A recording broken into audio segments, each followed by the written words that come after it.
Muy bien, ya. Si acabaron, acabaron, y si no acabaron, no acabaron. Versículo del 1 al 2. Nos habla San Pablo de algo que para él es muy familiar. Y es un lenguaje que él utiliza y cruza toda su teología, todo el pensamiento paulino, o toda su predicación paulina. Cruza esto. No es un concepto, es toda una experiencia, porque el concepto pues se queda muy en la cabeza, los conceptos son de la cabeza, la experiencia implica toda la persona humana. Y recuerden que la experiencia es más complicada de expresar. Los conocimientos como quiera los lanzamos, las ideas las aventamos, y es fácil captar las ideas. Y más ustedes que son muy inteligentes, rápido agarran todo. Yo ya me lo sé todo, tengo muchas ideas claras. Pero la experiencia no. La experiencia se complica. Y hablar de la experiencia de la gracia es complicado transmitirla. Pero a San Pablo se le da, y se le da de una manera muy sencilla. Dice así. Vamos a tratar de meternos en su experiencia, en su contexto. Se dice en términos bíblicos, en su Sitz im Leben. Es una palabra alemana, nada más media jalada de los pelos, pero es el Sitz im Leben, es decir, es como estar en el momento que se dijo. Ese es el Sitz im Leben. Cuando estoy en teología para laicos, porque ya vamos a empezar, algún día empezaremos ya el diplomado de teología, de Biblia. Algunos ya lo tomaron, ¿no? ¿Nadie ha tomado teología para laicos? Ni para locos tampoco. Ya vamos a empezar un diplomado aquí ya. Y vamos a meternos así es como el 7º curso, pero con más detalle.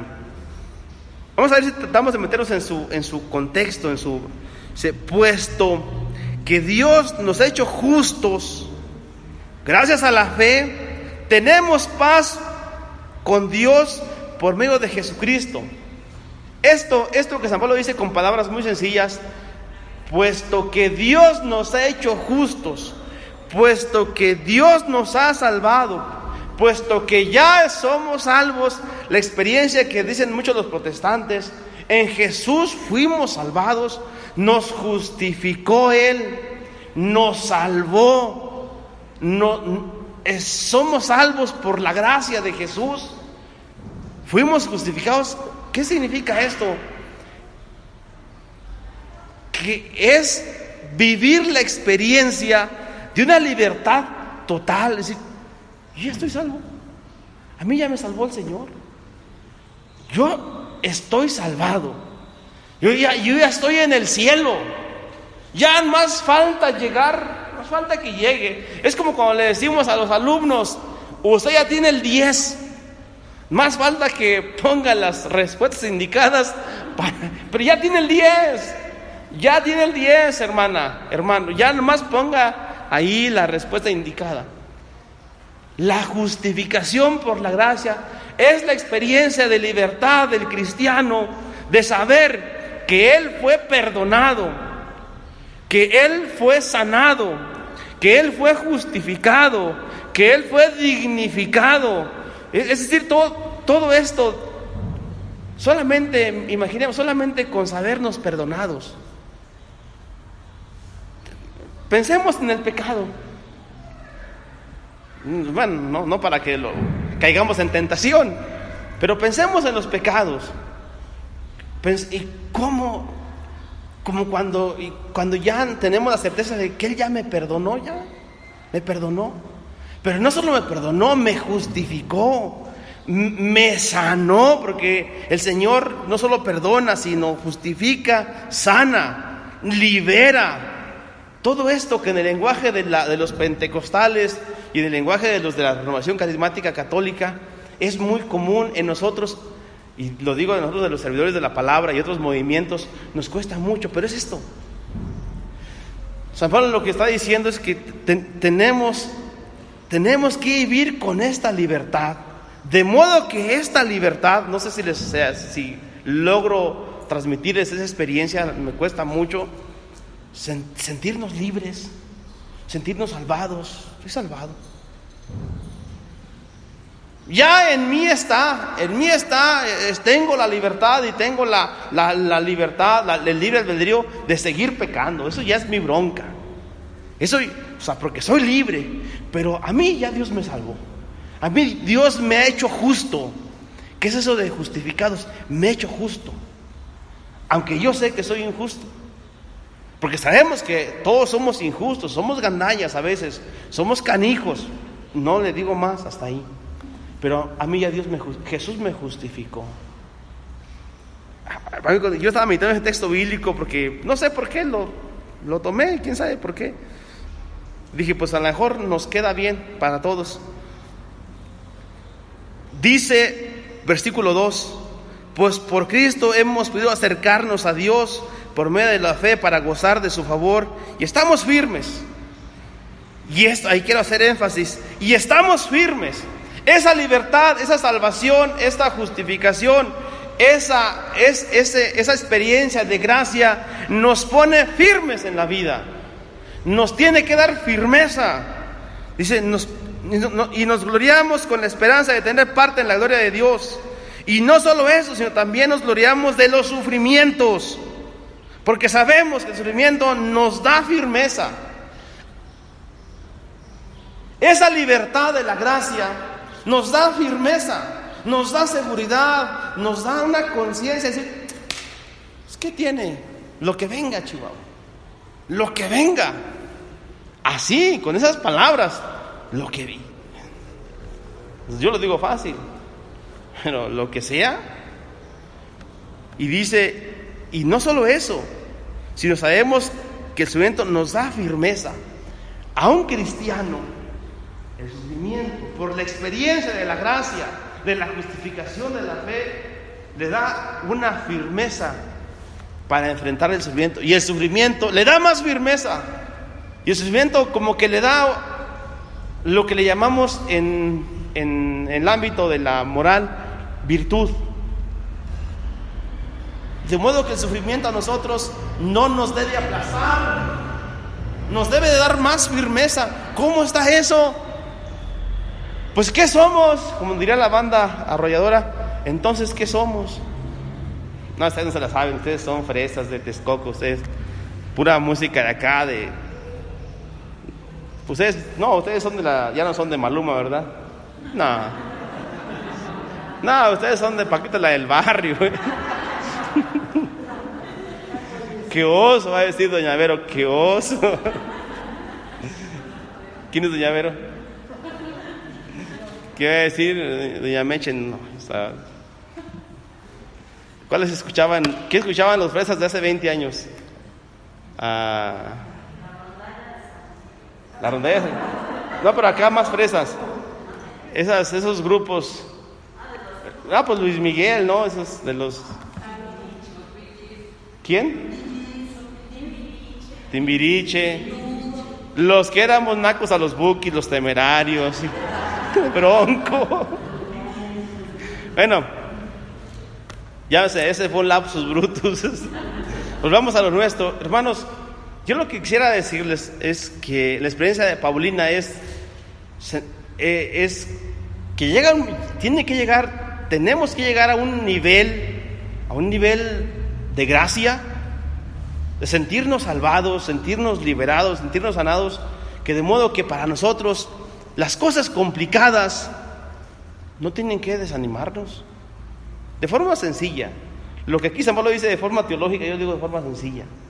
No tiene que desanimarnos ninguna circunstancia, porque quizá podemos enojarnos. Dice San Pablo, enójense pero no pequen. Quizá podemos enojarnos, quizá podemos emocionalmente, porque el enojo es una emoción inevitable, todos nos enojamos. Y me dice gente que dice, padre, me voy a confesar, porque es que me enojé. Pues eso no es pecado. Que confiésese de lo que hizo después. Me dice el enojo no es pecado. ¿Qué hizo? no, pues le menté a su mamá. Eso es el pecado. El enojo no es pecado, el enojo es una emoción que a todos nos llega. Nos enojamos por la injusticia, nos enojamos por muchas cosas. Podemos enojarnos como cristianos, podemos desanimarnos, podemos chillar, podemos no estar de acuerdo incluso con muchas cosas, pero murmurar, pero dejarnos caer, pero tirarnos, eso no. El lenguaje de la gracia, y aquí ya quiero ir terminando.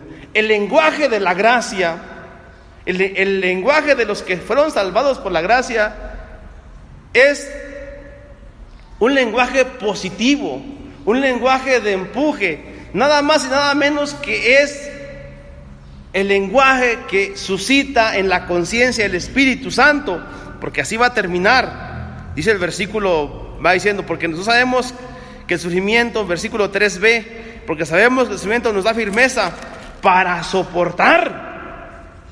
Dice, y esa firmeza nos permite salir aprobados. Como hoy San Pablo decía en la lectura, a mí me dice el Espíritu Santo y dice, pues ¿qué tiene? Vámonos. Dice, y salir aprobados nos llena de esperanza. No manches. No, a un cristiano que el sufrimiento que le genere esperanza, pues ¿qué tipo de persona es? ¿Qué pasó? ¿En qué nivel anda? ¿Qué chip trae? Para que me entiendan. ¿En modo que se ha puesto? Para que el sufrimiento le dé firmeza, y la firmeza y le dice, nos dé hasta esperanza. Pues, ¿qué no es lo contrario? ¿Qué no cuando las cosas salen mal uno anda todo cabizbajo? Y creo que esta experiencia cristiana, porque esa experiencia cristiana le hace falta mucho a nuestros días. Y termino. Y esta esperanza no nos defrauda, porque Dios, y ese es el versículo con el que se cierra, con broche de oro, como canta la Tracalosa de Monterrey, con broche de oro. Esa se la saben algunos, ya vi que doña Erika se la sabe, la ponía, ¿cómo no? Con broche de oro. Así cierra San Pablo esta perícopa, porque Dios ha llenado con su amor nuestro corazón por medio del Espíritu Santo que se nos ha dado. Es decir, se nos ha dado la gracia del Espíritu. El Espíritu se nos ha dado, y el Espíritu, cuando se nos ha dado, es el Espíritu el que hace esta experiencia en nosotros. Por lo tanto, y aquí viene la parte de confrontación para todos, para mí, para ustedes, para todos, para los cepas, que ya está un cepa también ahí está escuchando. Lo mandó el padre Roberto a escuchar, a ver qué digo, si digo herejías o no digo. Es el halcón del padre Roberto. Es cierto, Saúl, puro amor. El detalle, recapitulemos. ¿Qué hace el Espíritu Santo? El Espíritu Santo con sus dones, que no me voy a meter en eso, pero a las 9 de la noche está un programa en la página de las hermanas y los hermanos de los dones del Espíritu Santo. Ahí me toca el viernes hablar de la fortaleza. Por ahí si quieren sintonizar el viernes a las 9 de la noche, más no critiquen, porque vamos a hablar un poco de esto. Lo que hace el Espíritu Santo es dar su gracia, pues. No quiero meterme en sus dones. Y esos dones, esa gracia del Espíritu, que es la gracia de Jesús, nos libera, nos da la libertad, nos da la salud, nos da la firmeza necesaria para que en la vida, que la vida de por sí es dura, por sí misma la vida es canija, por sí misma la vida es difícil, pues la gracia del Espíritu da esa firmeza, y esa firmeza en el sufrimiento se hace más firme y nos da esperanza. Es otro nivel. Pero esto es cristianismo, hermanos. Por eso contaba una vez un sacerdote que